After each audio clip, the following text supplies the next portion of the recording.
Boa tarde! Hoje eu já dei bom dia para quem me acompanhou de manhã na live da manhã. Estou aqui dando boa tarde para você agora. E nosso amigo Beto também acaba de chegar, né, Beto? Hello, hello. Hello, hello. Tentando entender a dinâmica que está aqui no sistema, porque eu estou entendendo nada que está acontecendo aqui. Atualizou a página? Não, mas Beto, Ah, hoje tem um dia estranho. Eu tô bem assim, lerda, perdida. É porque, né? As coisas mudam, a gente não percebe. Então, hoje, quem me assistiu a live de manhã, como o Jefferson falou no nosso grupo, a Lenisa tá parecendo aqueles carros a álcool de manhã que não liga. já tive um. Hoje eu tô assim. Eu não sei se você tá assim também, mas eu tô assim hoje. Não, eu estou de boa. Hoje, pelo menos, ainda estou de boa. Hoje a minha equipe toda está reunida aqui no meu espaço, aqui no meu consultório. Tá animado o negócio. Bom, mas não mudou o nosso. A gente utiliza um software para conseguir fazer essa live no YouTube. Eu e ele, então, eu não notei nenhuma mudança, mas pode ser que tenha mudado, sim. Eu acho que Como você mudou. tá, Beto? Tô bem, tranquilo. Tá tranquilo? Tá, tá. Então, tá. Muitos movimentos, né? Movimentos. Estamos aí acompanhando. Eu tô firme, né? Igual bambu na areia. Tipo assim, Um sem amigo meu, raiz. meu amigo fala assim, um conhecido meu fala o seguinte: o negócio é balançar igual palmeira. Eu falei, por quê? Não importa a ventania, a palmeira não sai do lugar, bicho. Ela enverga para um lado, enverga para o outro, mas ali a raiz não deixa ela sair daquele lugar. Eu falei, faz sentido. É melhor ser uma palmeira às vezes. Sentir o vento, dobrar às vezes quase que no meio, mas permanecer ali. Continuar. É bem isso aí. Bem, hoje estamos aqui para falar de um tema no Hiperfocando, que é o autopreconceito. Quando eu falei sobre, a gente trocou ideia sobre o tema de hoje, Beto falou assim para mim, mas não, por que não preconceito? Por que autopreconceito? Não gostei, não entendi isso. Aí eu expliquei para ele que um dos objetivos, porque a gente fala muito do preconceito do diagnóstico do TDAH, do TEA, e o convite hoje do Hiperfocando é refletirmos realmente sobre o autopreconceito.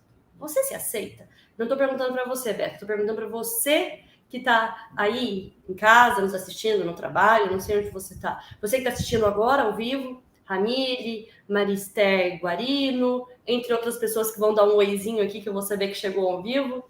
E você que está assistindo gravado, né? Já depois. Você se aceita? Você. E essa pergunta é bem relativa, porque eu posso fazer ela para qualquer pessoa. Uma pessoa com TDAH, uma pessoa com, sei lá, depressão, que não tem TDAH, né? Uma pessoa normal, eu acho que eu não tenho nada. Né? Não tomo nenhum remédio, me sinto bem. Você se aceita? É uma pergunta muito profunda, é uma pergunta existencial. Porém, quando essa pessoa ela descobre um diagnóstico que muitos têm como rótulo, uma tarjeta, né? Então, a Lenisa Lucena é TDAH, né? Beto é TEA e TDAH. Então, eu passo a me identificar com um título, um nome ali. Então, isso explica muita coisa na minha vida, né? Me diz porque eu funciono assim, porque funciono assado. E aí, eu posso me deparar em alguns momentos da minha vida sem ter o resultado que eu gostaria. Aí é muito fácil pegar a tarjeta, né, o título da coisa, que é TDAH, TEA, depressão, ansiedade. Eu estou usando de forma geral porque não é restrito ao diagnóstico do TDAH ou do TEA. Abra a tua mente para você entender. Ah, é minha depressão. Ah, é porque eu tenho ansiedade. Ah, porque eu tenho TDAH. Ah, porque eu sou TEA, porque eu sou TDAH e assim por diante. Porque isso ameniza a sensação de incapacidade ali, não é nem amenizar, tem um motivo, né? Eu não consigo prestar atenção em tal coisa porque eu não tenho resultado em tal coisa porque eu tenho TDAH. e acabou. E aí você vai utilizando daquilo, mas antes de você receber, vamos falar do TDAH, né, do TEA aqui, antes de você saber, muitos que estão aqui nos acompanhando, receberam um diagnóstico na vida adulta. Antes de você receber esse diagnóstico, o que você falava? Você falava que era o TDAH, você falava que era o TEA, entre outras coisas, né, diagnósticos, ou você simplesmente falava, eu não consigo. Ou você simplesmente falava, eu não entendo o que está acontecendo, tem algo de errado. Você não dava um nome, mas muito provavelmente você olhava para si mesmo, como um todo, e falava, eu faço tudo errado, eu não acerto, eu. Tipo, o problema sou eu. Né? Eu, Lenisa, eu, Beto, eu, João, eu, Maria. Eu sou o problema. Nada dá certo para mim, eu sou o problema. Não tinha um título, porque você não tinha um diagnóstico. E como não tinha um diagnóstico, não tinha um título, muito provavelmente você ficava perdido, porque você não sabia o que fazer. O que muda depois de que você recebe esse diagnóstico? Você tem a possibilidade de entender como se dá o funcionamento de uma pessoa neuroatípica, e aqui a gente está falando agora de TEA e TDAH. Então, você compreendendo como que é o padrão de funcionamento de uma pessoa TDAH, como é, o que é esperado dentro de um comportamento, aí a gente está falando de neuroatipicidade, que é esperado neurologicamente até, né, se resulta nesse tipo de comportamento específico. Aqui, que é ligado, por exemplo, eu não consigo lidar com a mudança inesperada. Isso é um exemplo de um comportamento esperado de quem tem TEA. O TDAH é aguentar, esperar, para não ter a recompensa imediata, que é postergar a satisfação imediata, por exemplo. Inibir essa impulsividade, trazer essa autorregulação emocional. Então, é natural que uma pessoa com TDAH com né, o tipo combinado de hiperatividade seja mais impulsiva, tenha comportamentos mais explosivos, mais rápidos, mais aquilo. Então, já é esperado. Até que você descubra que tem um funcionamento neurológico que vem de uma arquitetura neurológica, que eu e o Beto já falamos na live anterior, principalmente, sobre teoria da mente, você vai achar que eu sou problema, eu sou péssimo, eu sou pessoa horrível, eu sou terrível. Então, muito provavelmente, muito antes de você ter a tarjeta, né, o diagnóstico, você já se negava, você que está me assistindo aqui, né? Porque você não aceitava não conseguir certos resultados ou ter certas limitações. Tipo, eu não consigo atingir o resultado que eu quero, não estou conseguindo fazer igual a todo mundo. E aí, você se pune, porque você é o problema. Aí começa o quê? O autopreconceito de si mesmo. Que aí você transfere para um título, que é o TEA, o TDAH, qualquer outra coisa que você tenha. Faz sentido para você essa minha fala, Beto? Obviamente que sim, né? Essa, na verdade, é uma coisa interessante se falar, porque, por exemplo, quando a gente faz uma avaliação e tem ali o resultado, até o resultado as pessoas ainda têm esperança de sim. Na verdade, eu espero que venha alguma coisa, mas no fundo eu queria que não viesse nada. Aí eu falo, tudo bem, mas agora eu estou te falando que você é um TDAH. E aí? O que eu faço? Aí a gente explica, te dá orientação, a gente indica a academia da emoção, das emoções. E mesmo assim a pessoa fala assim, mas é porque eu sou assim mesmo.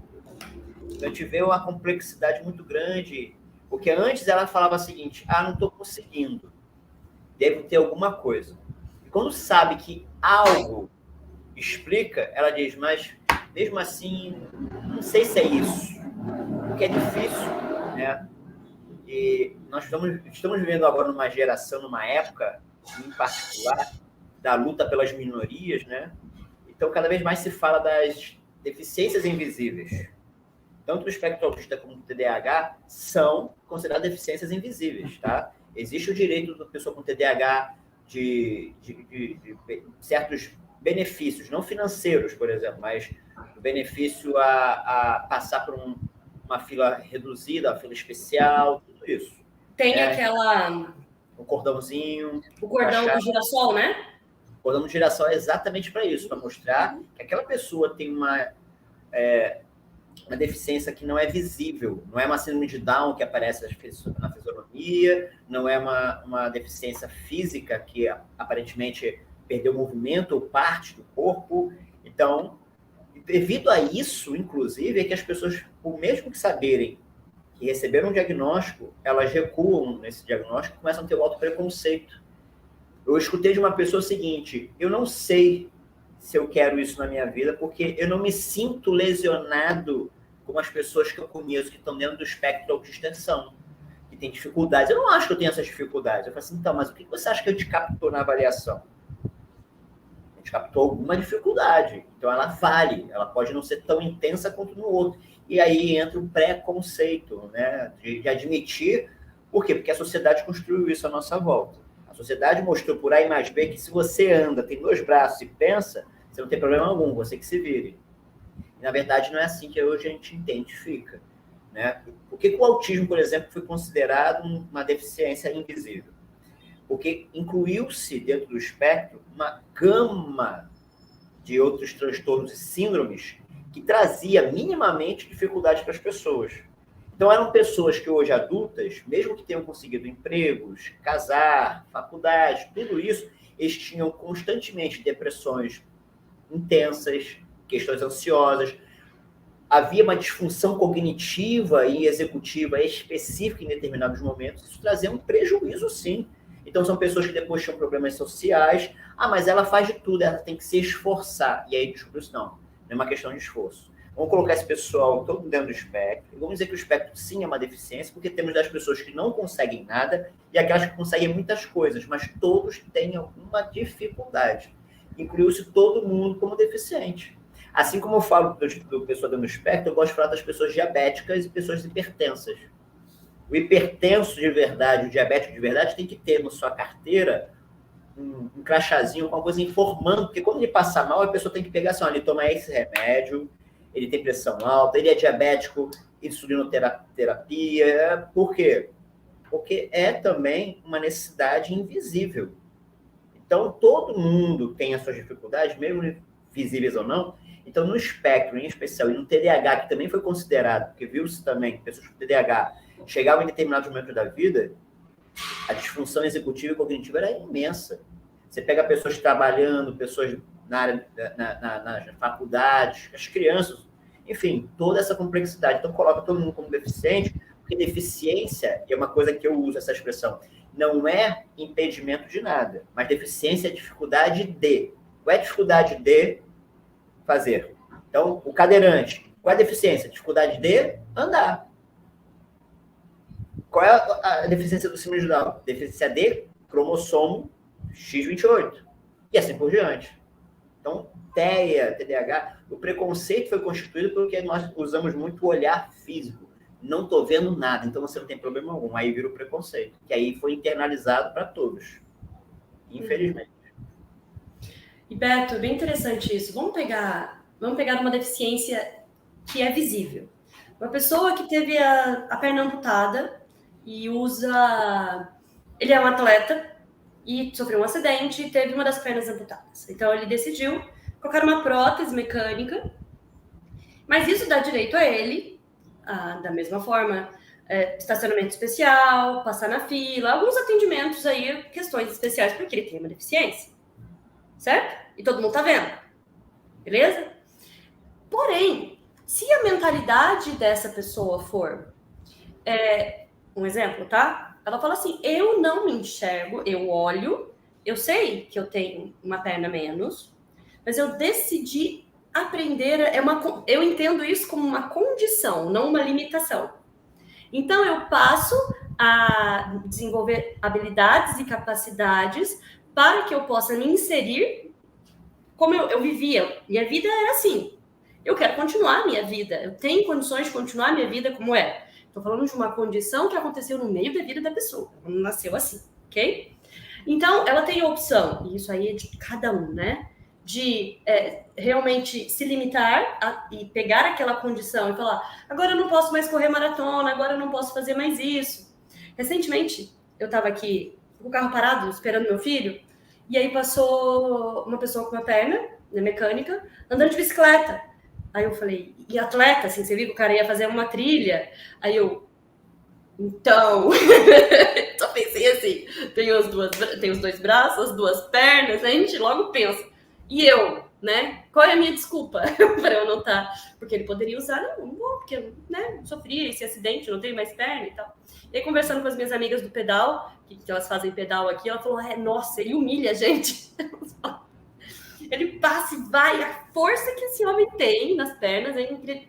Então ele pegou, essa pessoa especificamente eu não conheço pessoalmente, até depois eu vou buscar quem é aqui na cidade para eu conhecer. Ele pegou um fato que aconteceu na vida dele e transformou numa potencialidade, que é o quê? Isso não vai, ele é deficiente, mas isso não vai me limitar, porque eu quero continuar sendo considerado como a mesma pessoa que eu era. Eu quero estar competindo na mesma condição que uma pessoa normal, porque é assim que eu me vejo. Então, para começar, ele não tem preconceito contra ele mesmo, que é o autopreconceito. Ele, lógico, que muito provavelmente deve ter vivido todos os processos possíveis, né, da questão, mas ele não nasceu com essa condição. Eu tenho um outro exemplo, que é o irmão, já trouxe isso aqui, já falei, o irmão de uma TDAH, que nasceu sem um dos braços. Então, ela fala que ela é mais velha, então ela via ele amarrando o cordão, né, do tênis, e ela reclamando da dificuldade que ela tinha em relação ao TDAH dela, e aí ela olhava para ele e falava, não vou reclamar, não vou reclamar, porque ele não reclamava, ele simplesmente dava um jeito de transpor aquela dificuldade, e ele conseguiu, de fato. Ele não pedia um tênis de colar, né? Ele deu um jeito, ele aprendeu uma fórmula, eu não sei te falar qual é, de amarrar tênis sozinho. Porque ele não queria ser tratado de maneira diferente. Existem casos e casos. Existem pessoas que precisam de cuidados. Existem pessoas que precisam de suporte. Existem pessoas que realmente precisam e requerem esse nível de suporte e cuidado de serem tratadas de maneira diferente. Há o exemplo de uma pessoa, a minha sobrinha, é tetraplégica. Se alguém não der comida na boca dela, ela não se alimenta, porque ela não tem condições de fazer isso. Aí eu tô falando de algo físico, mas aí quando a gente entra na questão cognitiva, eu não consigo lidar, no caso do TEA, por exemplo, com mudanças. Né? Minha amiga tem um filho que é autista, e ela muda o caminho da escola, um menino entra em crise, começa a chorar loucamente dentro do carro, sofre, tem muito sofrimento. Aí uma pessoa normal olha, ai, para que isso, que exagero? É uma questão neurológica. Não trata-se do querer da pessoa controlar isso. Como que uma pessoa dessa vai trabalhar no ambiente de trabalho convencional? Não dá. Um TDAH, Lenisa, me coloca para fazer contabilidade. Eu vou chorar todo dia. Porque eu vou errar. Isso não é nem uma questão de aptidão. Eu não consigo. É neurológico manter o meu foco, nem medicada. Manter o meu foco e atenção e número, para mim é tudo igual, e aí eu tenho certeza que tá certo, no final não tá.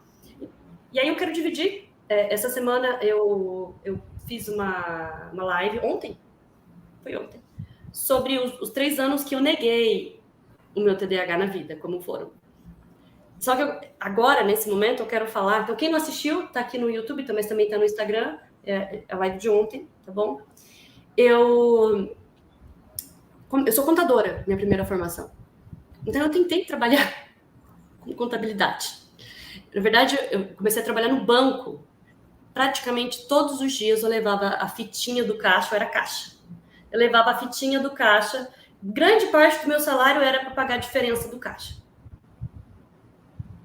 Sou burra, sou desatenta, eu tinha um preconceito, fui demitida, é claro, né, gente? Chegou um momento que eu fui demitida.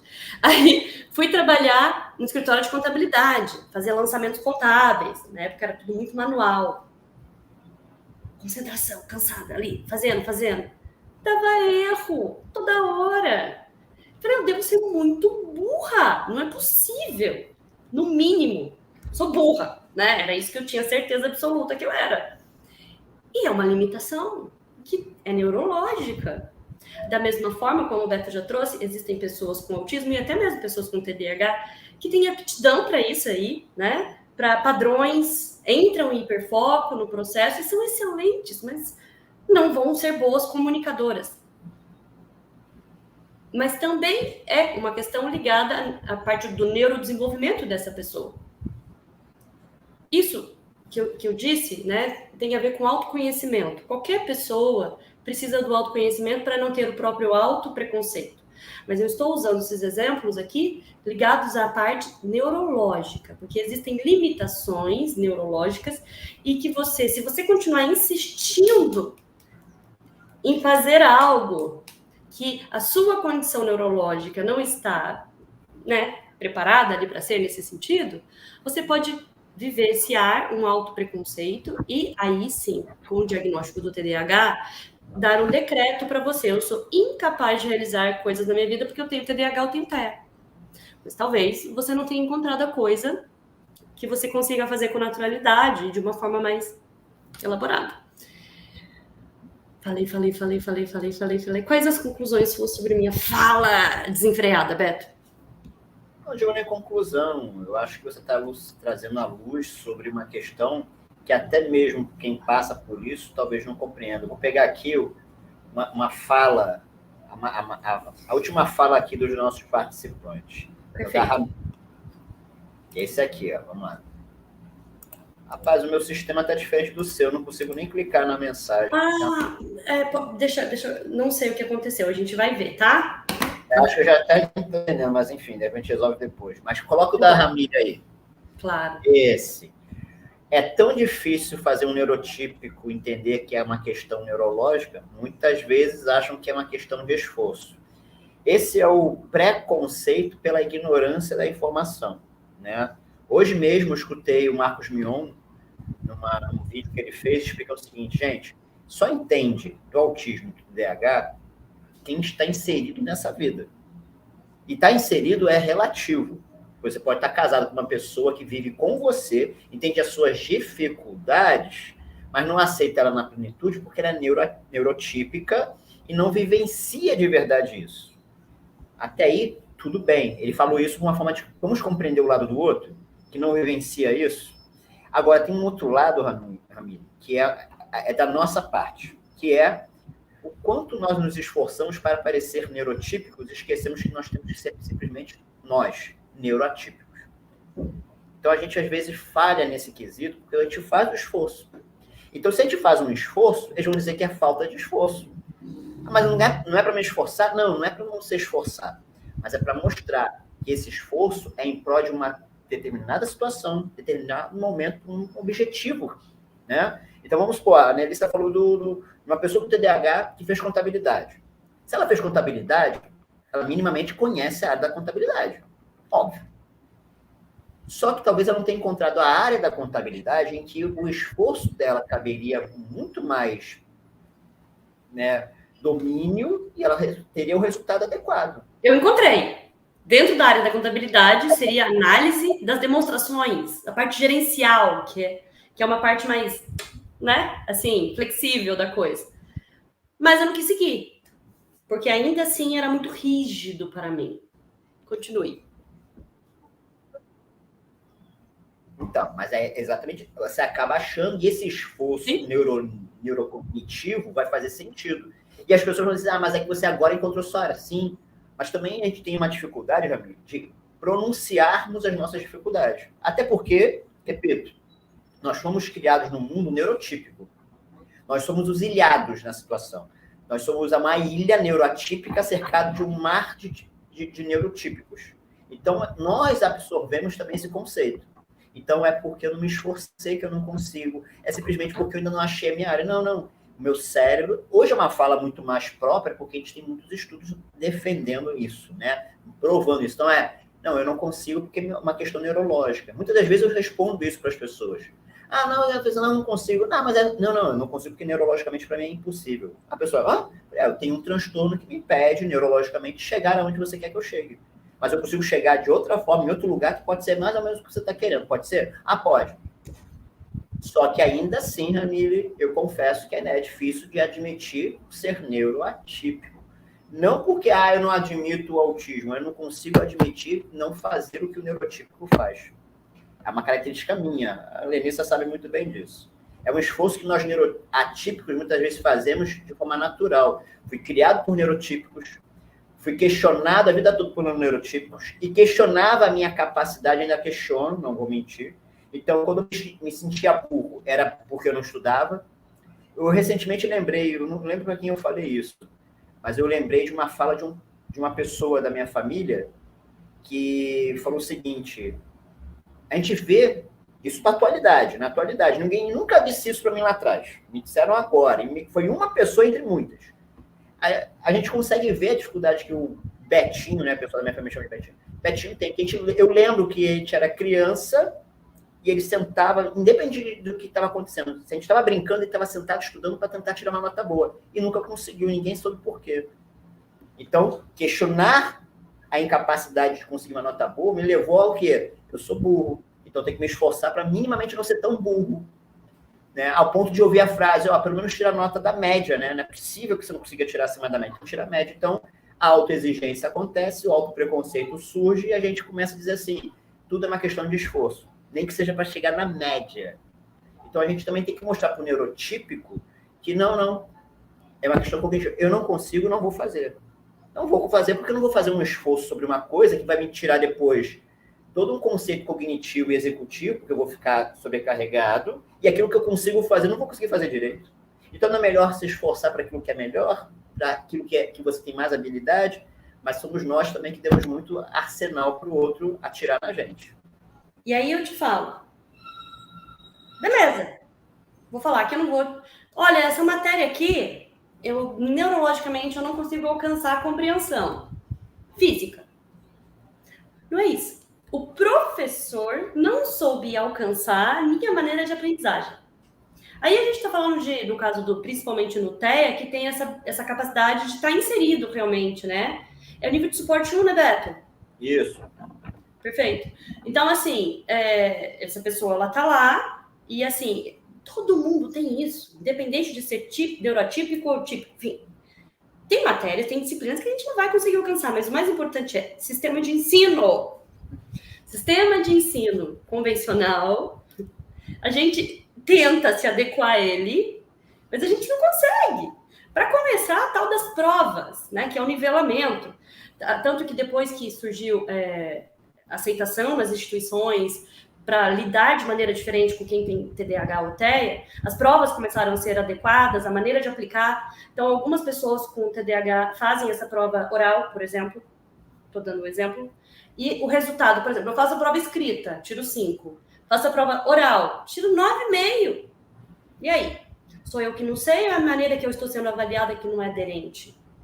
Mas aí, olha só, o aluno ele tem a possibilidade de fazer essa prova numa sala diferente, numa sala separada e ter esse benefício. Sabe o que acontece?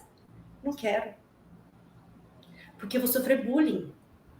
Eles vão me ver, eles vão descobrir que eu sou diferente, que eu sou deficiente. O preconceito está no outro ou está em mim, que não me compreendo direito, esse aluno que não se compreende direito, e aí ele fala assim, não vai rolar, entendeu?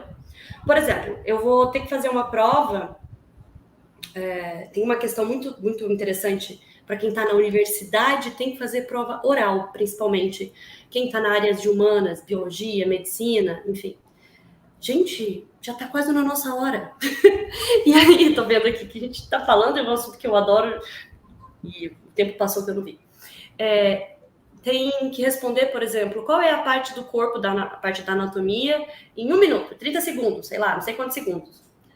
Uma pessoa neuroatípica, uma pessoa TDAH, e no TEA, eu não sei, o Beto vai me falar se isso acontece, existe um déficit neurológico que afeta ali, a função executiva de autoativação. Que você reconhece muito quando eu falo miopia temporal, está associada a isso também. Então, a autoativação é... Lenisa, o que você fez no seu aniversário do ano passado? Que dia é hoje? Quem sou eu? Peraí, ano passado. Eu preciso de um tempo para vasculhar na minha memória e eu resgatar essa informação e te responder. Se eu te responder de bate-pronto, eu vou te falar uma besteira. Que pode ser um aniversário que eu fiz em 5 anos atrás, eu falo, eu fiz tal coisa. Não, esse aniversário nem foi meu, foi da minha tia, eu confundi. Depois de alguns segundos da minha resposta, eu falo, de onde que eu tirei essa resposta? Então, muito provavelmente eu vou entrar com requerimento na instituição, eu vou fazer isso, tá? Porque eu preciso de mais tempo para responder, eu não quero me ferrar. Nas provas escritas, eu não tenho problema, mas na oral eu tenho. Eu reconheço isso. Aí muitos que não entendem disso falam, mas eu não quero roubar no jogo, eu quero ser igual a todo mundo. Quem vai se ferrar? É outra pessoa ou sou eu? Quem que quer chegar lá? Fala, Beto. Não, trata-se de nivelar o jogo, na verdade, não roubar no jogo. Porque, veja, a gente está falando de tempo de resposta e tempo de trabalho. Na área neurológica, a gente fala o seguinte, existe um estímulo e uma reação ao estímulo. Isso se chama tempo de resposta. Eu vejo, meu cérebro tem que captar a informação, associar essa informação a alguma coisa, produzir uma informação sobre essa informação e produzir depois uma compreensão para que haja a resposta. O tempo de resposta, que é o processo que acontece, para cada um é diferente. Neuroatípicos, TEA e TDAH são muito disso. Demoram para processar. Não funcionam sob pressão imediata. Mas depende da pressão imediata. Porque tem alguns TEA... Eu estou falando da resposta. Aqui não é nem, tipo assim, na verdade, o TDAH ele funciona muito sob pressão. Tipo, eu tenho tantos minutos, o trabalho tem que entregar amanhã, vira a noite fazendo. Mas a pressão que eu me refiro aqui eu quero uma decisão agora, me responda agora. Isso, por exemplo, uma grande parte das pessoas dentro do espectro não consegue responder perguntas diretas.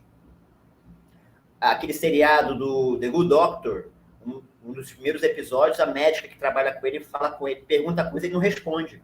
Porque aquele processo de produzir uma resposta para ele é complexa. Então, ela fala alguma coisa que indiretamente faz com que ele responda.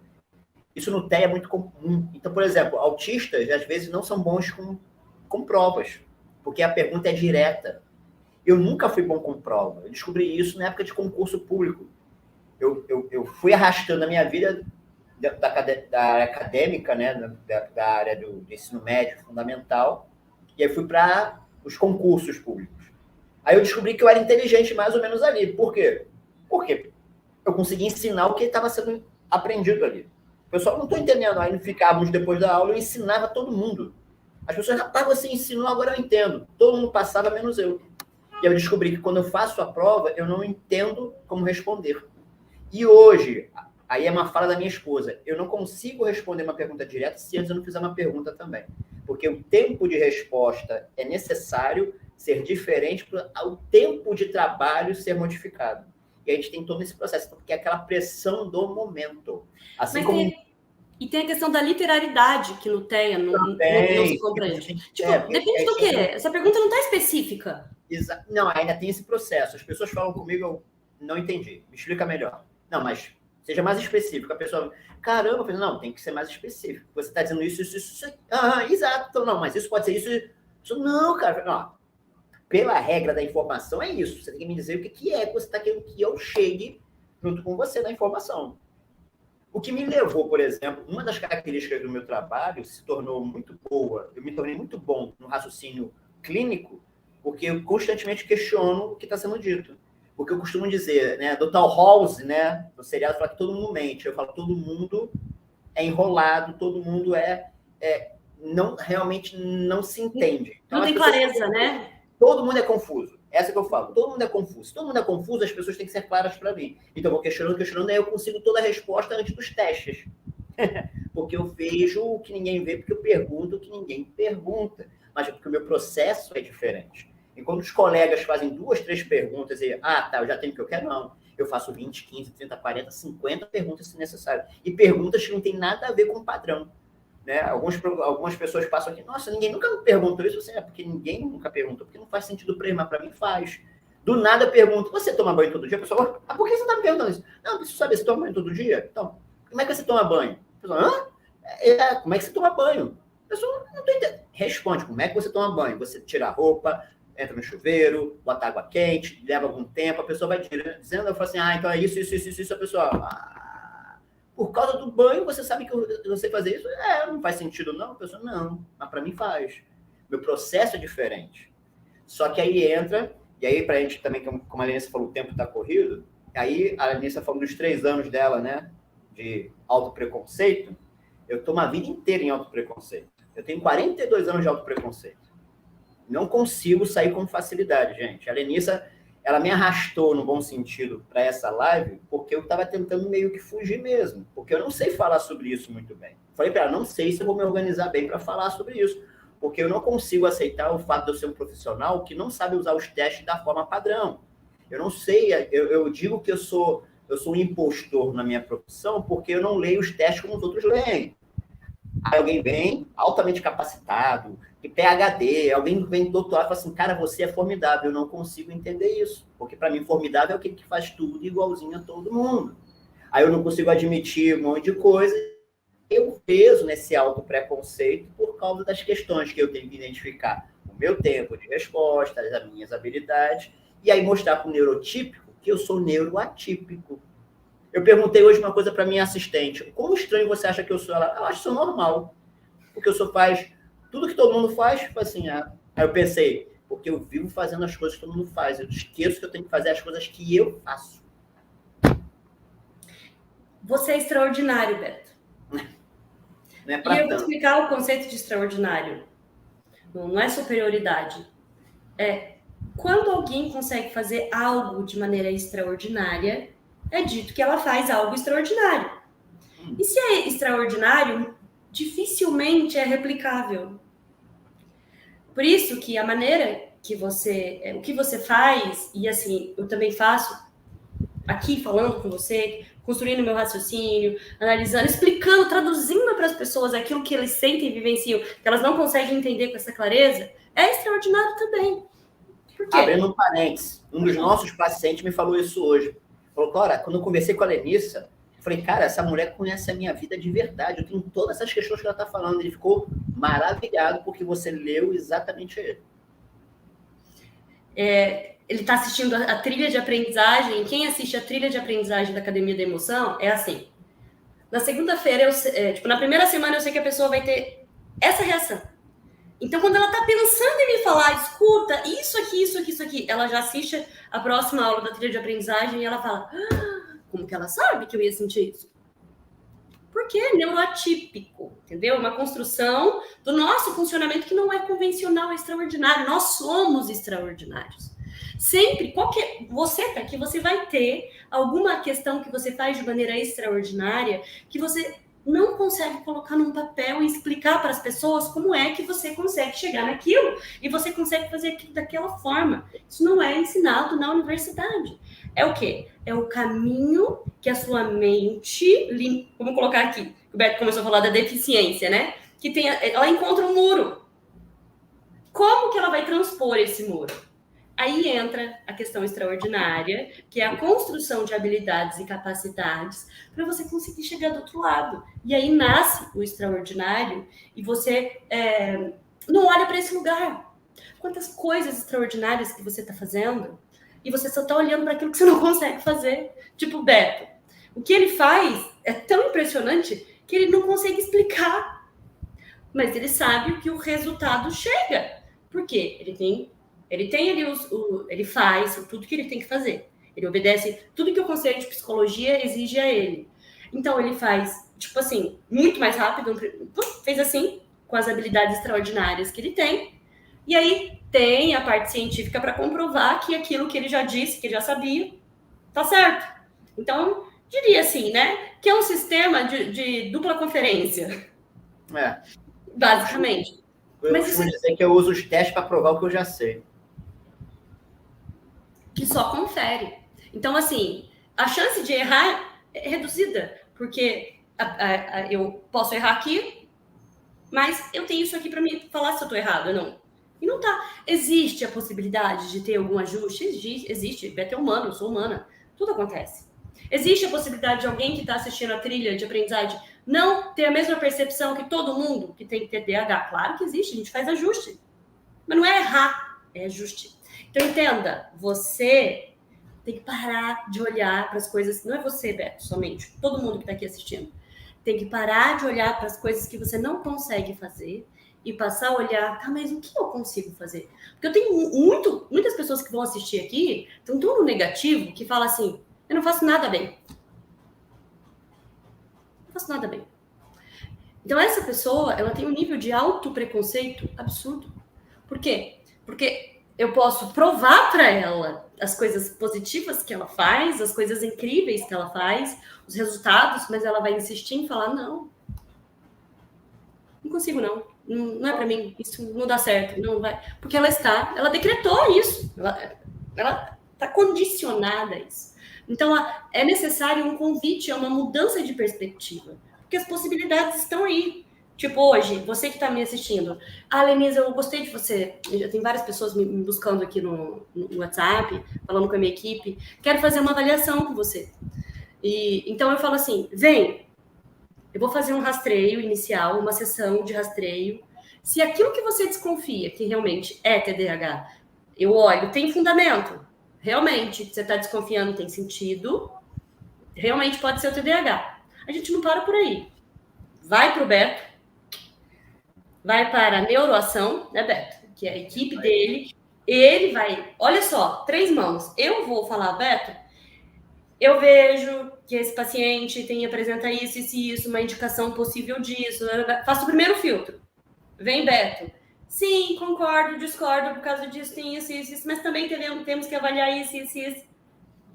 Testes. Fechou. 3 filtros.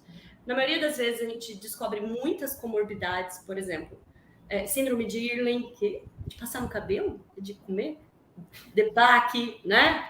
Depressão, TAG, entre tantas outras coisas, palavras que você nem sabe que existe, muitas vezes, nunca ouviu falar, e explica muito do que você tem. Por exemplo, do cromossomo X, tem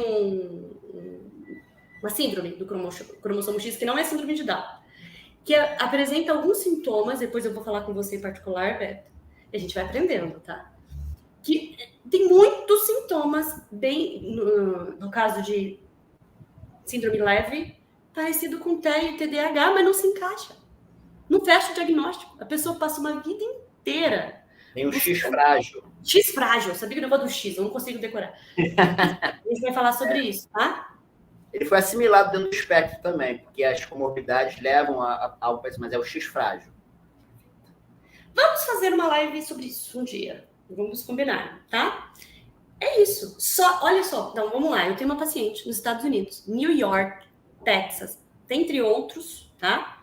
Que ela tem o diagnóstico, o filho dela tem o diagnóstico do X frágil, mas ninguém diz para ela que isso está dentro do espectro autista. Sacou? Então, vocês acham que alguns países do mundo, sendo tratados pelos melhores profissionais particulares que tem aí, não, fora do Brasil, isso, a genética, fez exame genético para descobrir isso, tá? E aí ninguém fala para ela, tá estudando em escolas caríssimas, que isso tá dentro do espectro. Então, e assim, surgiu algo, vou estudar, meu bem, não domino isso, mas eu vou estudar, tem meu parceiro Beto pra gente estudar junto, né, Beto? Com e certeza. Aí a gente trabalha junto. Então, você pode se surpreender com os resultados desse diagnóstico, dessa avaliação. E isso muda tudo. Muda tudo. Porque traz um nível de clareza e explicação e você passa a ter um caminho. E por falar em caminho, eu te convido a vir fazer parte da Masterclass que vai acontecer na próxima segunda-feira. São do dia 3 ao dia 6. O caminho que o TDAH percorre até deixar de procrastinar. Então, eu vou dividir um pouquinho da minha história, o que eu já fiz, o que eu tive de erros e acertos, como foi, para até eu deixar de procrastinar. O que você está fazendo de errado, o que você pode fazer de certo. Então, se você ainda não se inscreveu, se inscreve, tá? O link entra na academiadeemoção.com.br. Vou deixar aqui para você ir lá, já fazer a sua inscrição. Porque, assim, independente de você ter o diagnóstico fechado, porque não é algo que você fecha da noite para o dia. Não é. Se você vai me procurar, ou se você vai procurar o Beto, é porque você está lidando com os sintomas que você está se identificando. E se você está lidando com os sintomas, independente de você ter o diagnóstico fechado, você deve aprender a lidar com eles, porque eles estão presentes na sua vida há muito tempo, concorda comigo? Então, assim, uma coisa que eu sempre sugiro é, a gente pode tratar, porque você não está tratando o TDAH, você não está tratando o TEA, você está tratando os sintomas. Porque o transtorno, ele não é o transtorno, ele é os sintomas.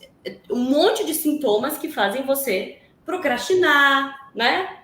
Você não regular as emoções, você parecer desequilibrado, ansioso, ter uma tristeza que você não sabe lidar, não conseguir lidar com a mudança, não conseguir lidar com os relacionamentos, não ter organização de priorização, não saber o que eu quero da minha vida, para onde eu vou. Isso são sintomas que estão contidos dentro do transtorno. Então, enquanto a gente fecha o seu diagnóstico, você pode vir fazer o tratamento, que pode ser como? Dentro da Academia da Emoção, a gente tem psicoeducação, que é o quê? É o caminho para você aprender como você funciona e aplicar de forma prática na sua vida uma nova maneira de funcionar. Hoje, inclusive, tem depoimento publicado do Daniel, então recomendo que você escute o que ele tem para te dizer sobre isso, o que é. Mas, ok, quero fazer isso de maneira individual, não tem problema. Mas você vai perder a rede de apoio.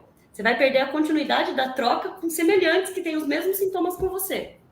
Então, eu ganho em fazer individual, mas eu também perco na comunidade. Então, peraí, o que eu posso fazer? Como que dá para juntar as duas coisas? Vem conversar com a equipe, que a gente vai te orientar sobre diagnóstico, passo a passo, o que fazer. E, se você quiser entrar em contato diretamente com o Beto, para fazer o diagnóstico com ele diretamente, porque você desconfia mais do TEA, você identifica mais com ele, você tem outras questões, outras pessoas que não têm diagnóstico nada a ver com TDAH e TEA, ele faz diagnóstico de outras coisas também, gente. Transtorno de personalidade, tudo isso com ele. Esse aí é o contato dele, tá? Entre em contato com a equipe dele, a gente, tá? Se inscreva para a Academia da Emoção, combinado? Palavras finais, Beto? Bom, só corrigir aqui uma coisa que eu falei. O X frágil ele não foi incluído no espectro autista, porque o X frágil ele tem as características do autismo. Por que ele não foi incluído? Porque ele tem uma origem. Então, se ele tem uma origem, ele é uma doença, é uma síndrome. É uma síndrome, não é um transtorno, né? E aí é óbvio, o transtorno do espectro autista é um transtorno porque você não tem uma origem, não sabe qual é o fator genético afetado. O X frágil tem. Mas ele é semelhante em quase tudo. O que ele tem, com certeza, é um déficit intelectual incluído. Mas aí a gente vai poder explicar isso numa próxima live, com certeza. E o que eu tenho para dizer para vocês é o seguinte. A Academia da Emoção está aí para ajudar. E a Neuração, que é a minha empresa, nós temos aqui um perfil de trabalho que é, com objetividade, fazer a sua avaliação e direcionar você. Agora, a gente vai começar a anunciar cada vez mais que a Neuração ela veio justamente também para agregar a você uma equipe que pode te dar o suporte onde quer que você esteja. Nós estamos assimilando aí profissionais de todos os lugares possíveis para dar continuidade no seu tratamento.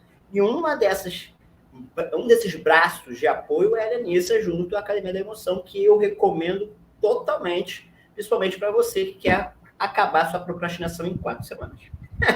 Eu gravei só isso, você percebeu, né?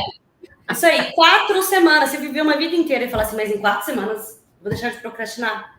Escuta o que o Daniel tem para dizer para você hoje. Tá aí, ó, tá publicado. E se você quer receber mais facilmente, saber que depoimento é esse, entra no grupo do WhatsApp. Se inscreve aqui na Masterclass que você já vai ter o link para entrar no WhatsApp e vai ter essas informações todas filtradas para você. Fechou, gente? Beijo. Até amanhã. Amanhã tem live de novo, tá, gente? Comigo. Beijo. Fui. Tchau, tchau. Tchau, gente.